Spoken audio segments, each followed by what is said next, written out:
This is part 1 of 2 parts of Early Asian Art, Chapter 4.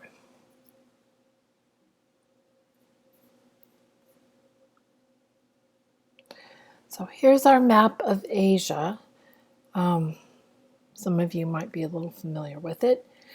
We will be starting off in India and moving down into Indonesia, making one stop there, then spending a little more time in China before we go to Korea and ending up in Japan.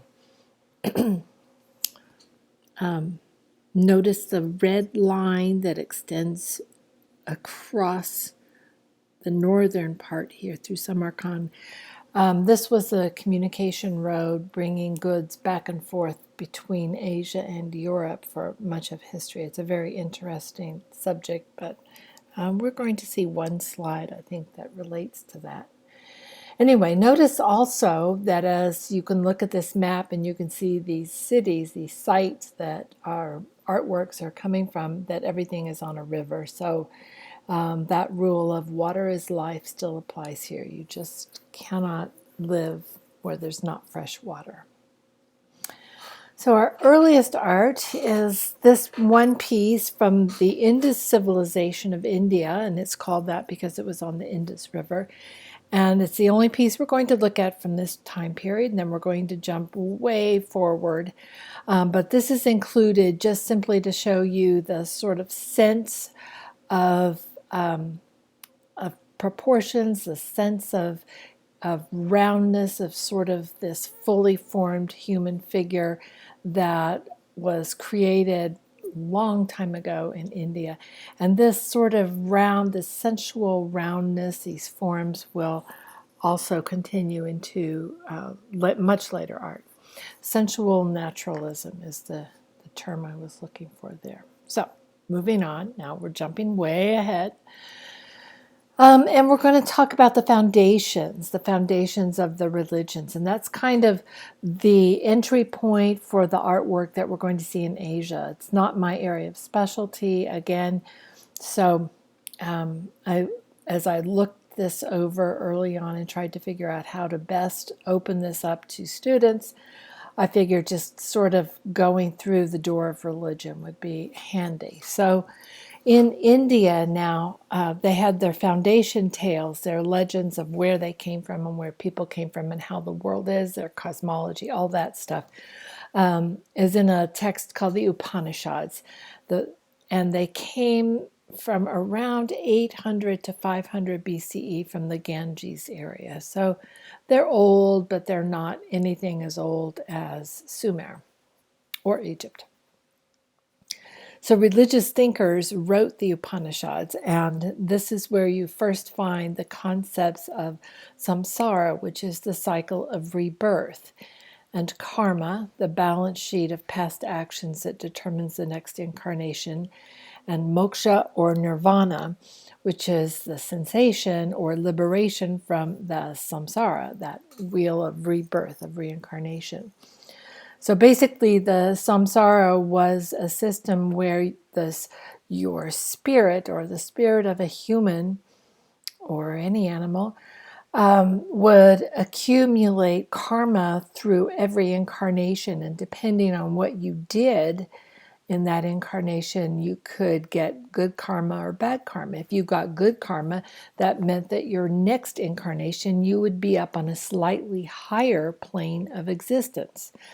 So you might have been a cat who was a very good cat, and the next incarnation up you might become, I don't know what's higher than a cat, a human. I'm kidding. But if you accumulated bad karma, you might be demoted and have to go down and be a flea, depending on how bad you were. So that's how they viewed the world, that everything they did would affect what happened in their next incarnation. So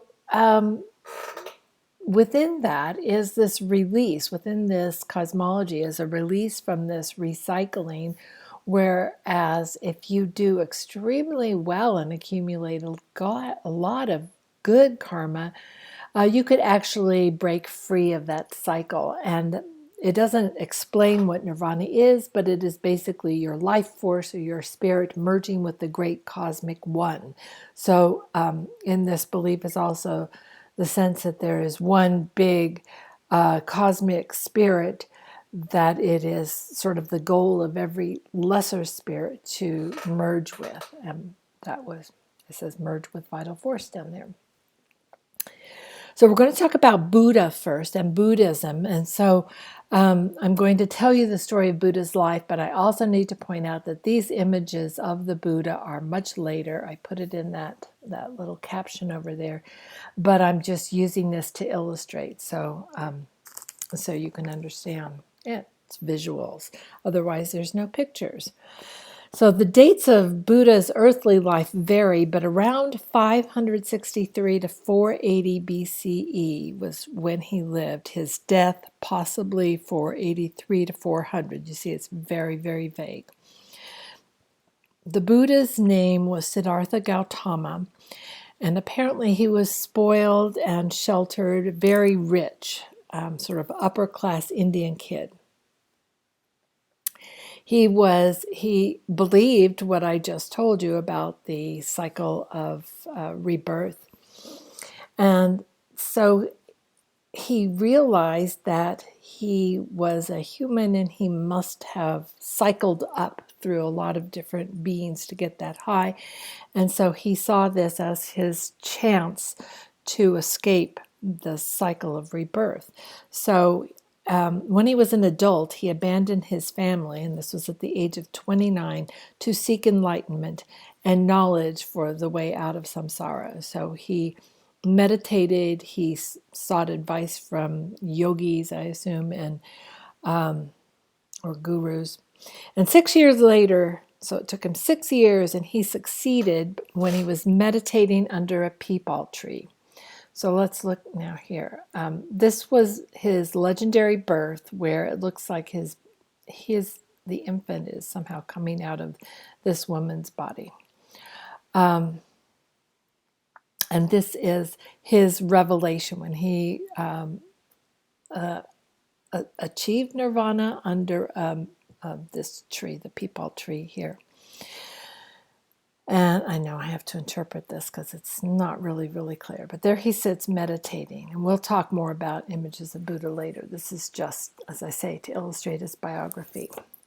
So once he got to that point, though, instead of allowing his spirit to merge with the great cosmic one, he stopped in order to teach other people. So this was the sacrifice of the Buddha, that he cared more about his fellow human beings and teaching them the way that he had gone so that they could also achieve enlightenment. So next we have him delivering his first sermon. So this was after his enlightenment, and he gave his first sermon in a deer park. And there, as he's preaching and telling humans about what to do, he set in motion the wheel of the law, and there he expounded the 4 truths of Buddhism. We'll get to those in the next slide, but before we get there, I'm just showing you his death over here. So he lies down and dies.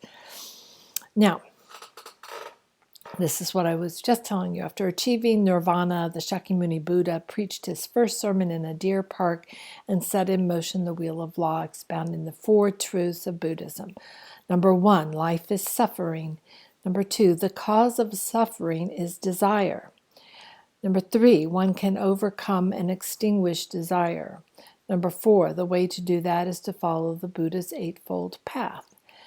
And the Eightfold Path to achieve nirvana includes right understanding, right thought, right speech, right action, right livelihood, right effort, right mindfulness, and right concentration.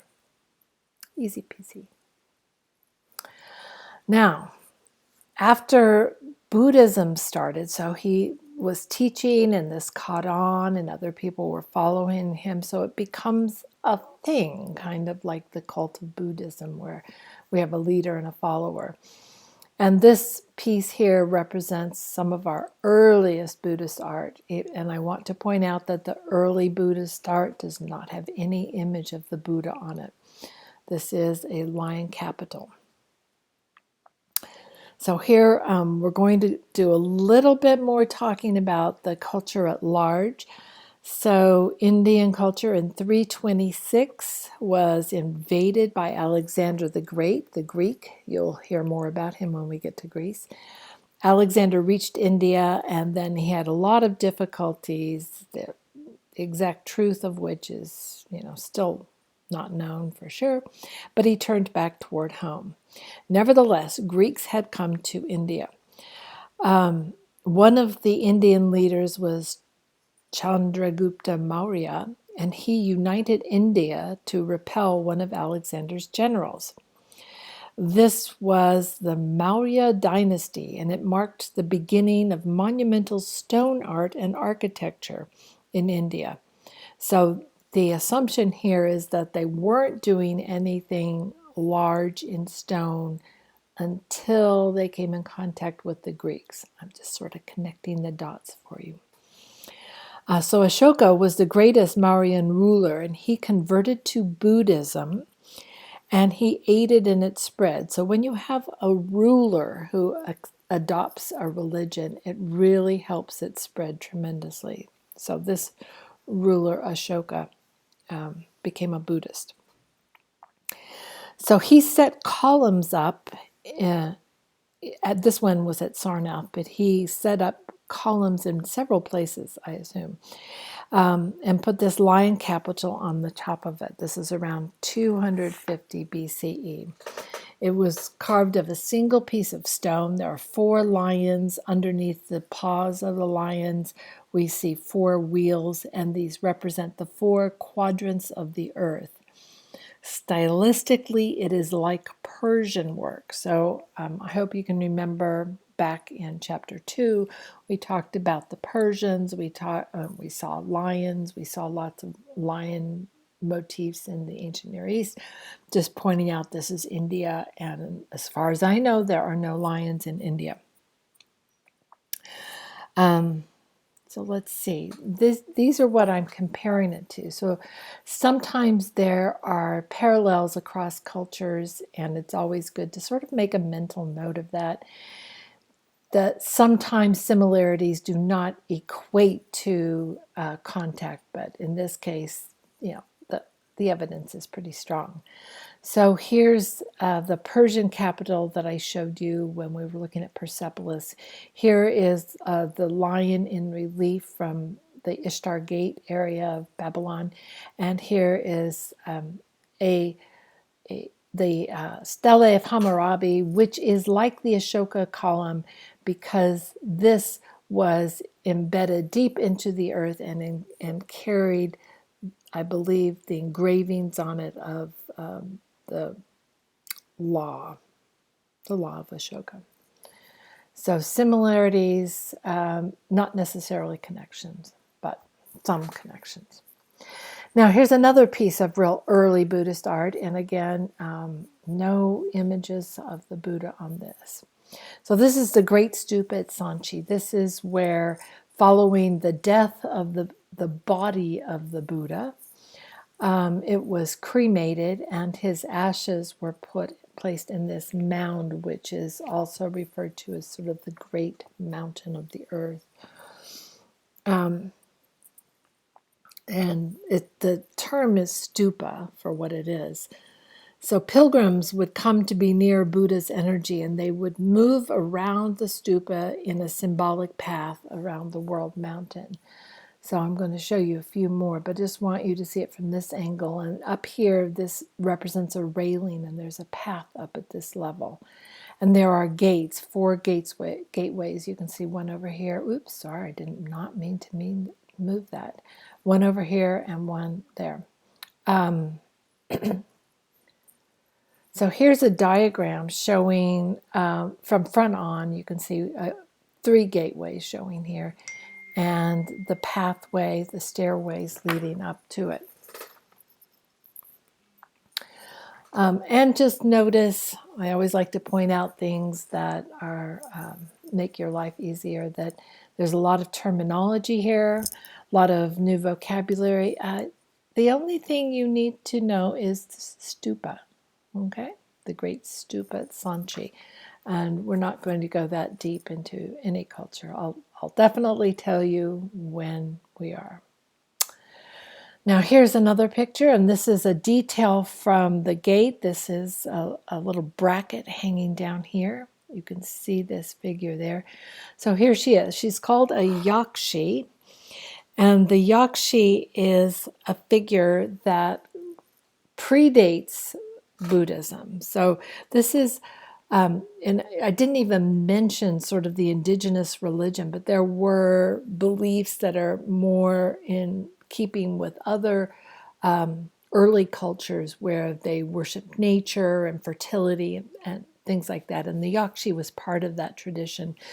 So this is this female fertility figure clinging on here. And I had a student who was Buddhist once, and he explained to me how this fit into Buddhism, but I really can't remember it. But I thought it seemed kind of odd that it's clinging on here.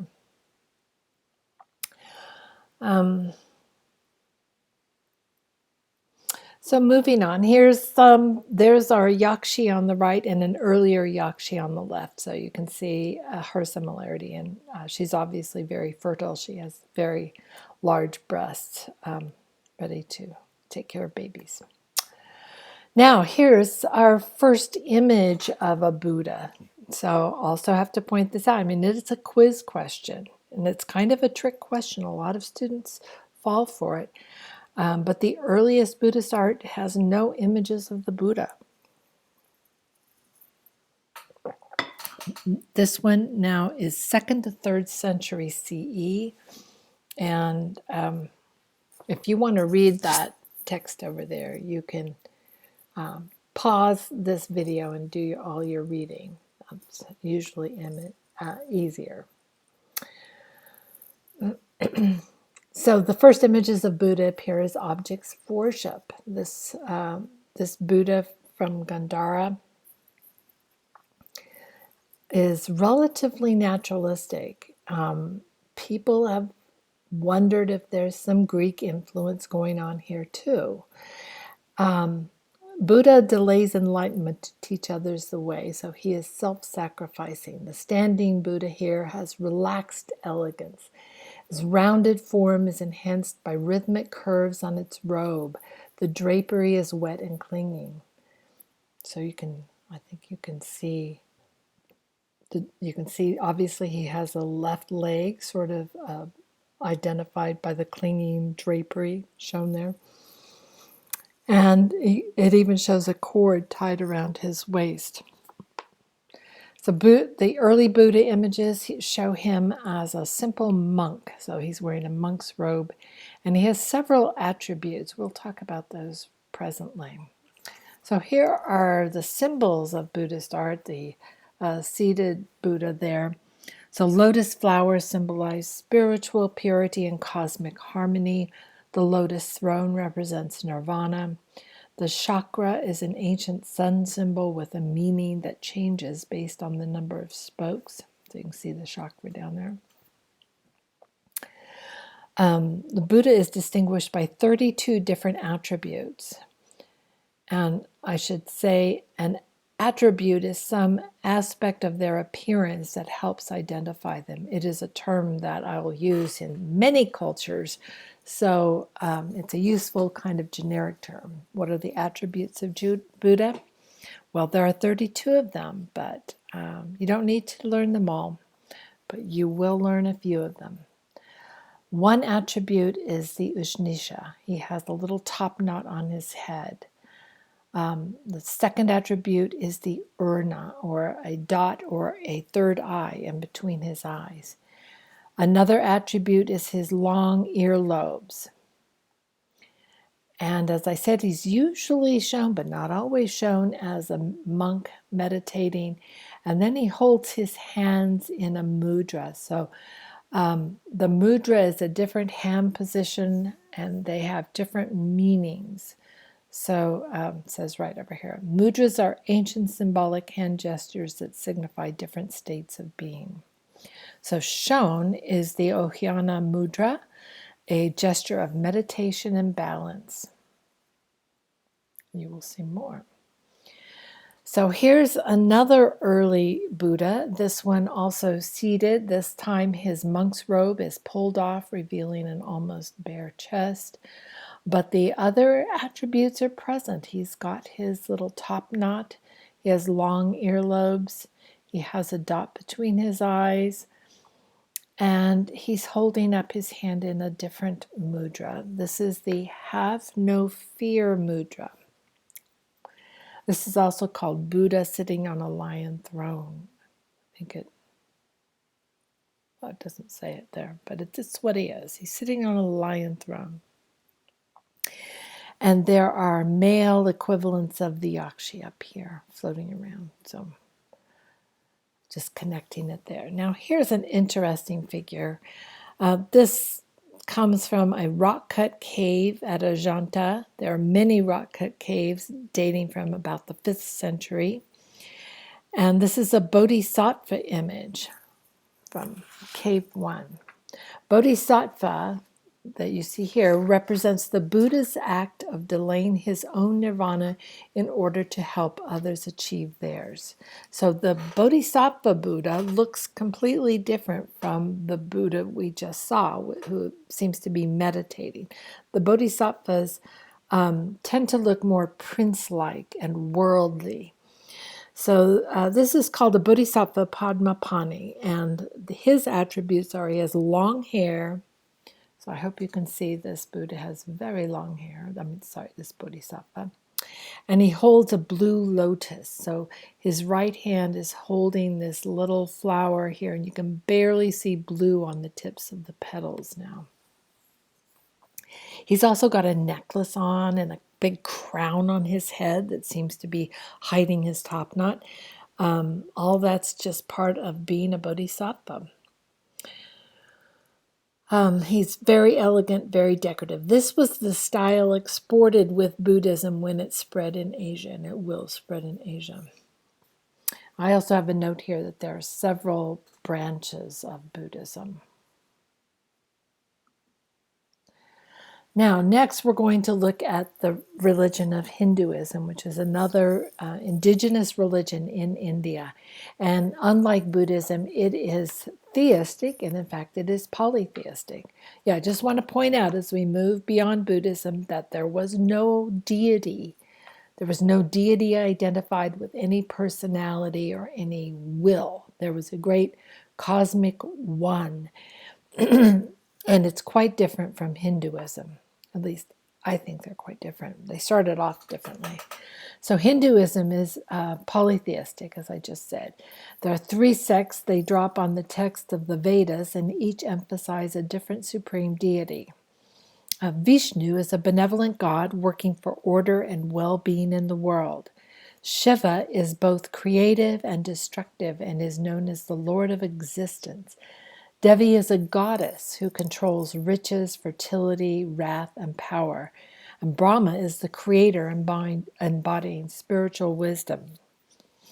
And puja, the act of worship, and dakshan are just sort of concepts. His Vishnu up here, sleeping. Over here is Shiva, Nataraja, dancing. And down here is Devi. But these are kind of later images, and you're not going to see them here. We're mainly going to be looking at the cult of Shiva. So there are many forms of Shiva appear at Elephanta in the cave. So this is the cave temple of Shiva at Elephanta. And I just include this picture so you can see the scale and the carving. You can tell that it is a natural stone cave, but that columns have been carved in there to give it a sense of man-made structure as well. So this is the Shiva temple. And here's this giant image of Shiva there, the eternal Shiva, carved out of the cave wall. And it shows 3 heads, but implies a 4th facing the stone wall behind and a 5th on top, which is never depicted. These heads represent the role of creator, protector, destroyer, obscurer, and releaser. I should also point out that even though it's represented as a multi-headed figure, I don't believe that was believed literally by Indian people, that they used this as a device to illustrate the complexity of Shiva, not necessarily his literal appearance. So he had 5 strong personalities. And here's the scale of it. So I found a picture of a tourist standing next to it, because you really don't get a sense looking at this how big it is. But there's a tourist posing in front of Shiva. There, he's pretty big. Now that's it for India. So we're going to move away from there and down to Java. And this is an aerial view of Borobudur in Indonesia, Java, Indonesia. And it was built about the year 800. It's an adaptation of the Stupa form. I had to tell you that because you wouldn't see that necessarily. But in this aerial view, I think you can see the many layers, the many terraces walking up. You can see stairs. And see these little things on the ground over there? Those are humans. So you can get a sense of scale. It's pretty big. So on your way up, a pilgrim would go up one level and completely encircle the monument, and then come back here and go up to the next level. And all along these passageways, there would be carvings illustrating stories of the Buddha, all meant to sort of give you encouragement, to give you strength, and I think spiritual benefit from this. So let's look at some more details. So here it shows a view of this from the ground level, with people starting to walk up the stairs from the ground up. And you can see up here, I think, that you must pass through some sort of a little tunnel. Up here in the upper right is an example of the carvings that would be along the passageway at Borobudur. And then when you get to the very top of this monument, you would be released into this rooftop group of stupas. So all of these are stupas. There are Buddha images up here. And this was the goal of your journey, was to get all the way to the top. I also like to compare this to sort of being a virtual journey to nirvana, where on the monument you would cycle and cycle, every time cycling a little bit higher until you get to the tunnel, and you must pass through. But when you arrive to the top, it is as though you are released into nirvana. So the sky opens up all around you. You can see the horizon 360 degrees. I think it is intended to be a simulation of nirvana. That's my idea. This is the end of part 1, so stay tuned for part 2, and we'll go to China, Korea, and Japan.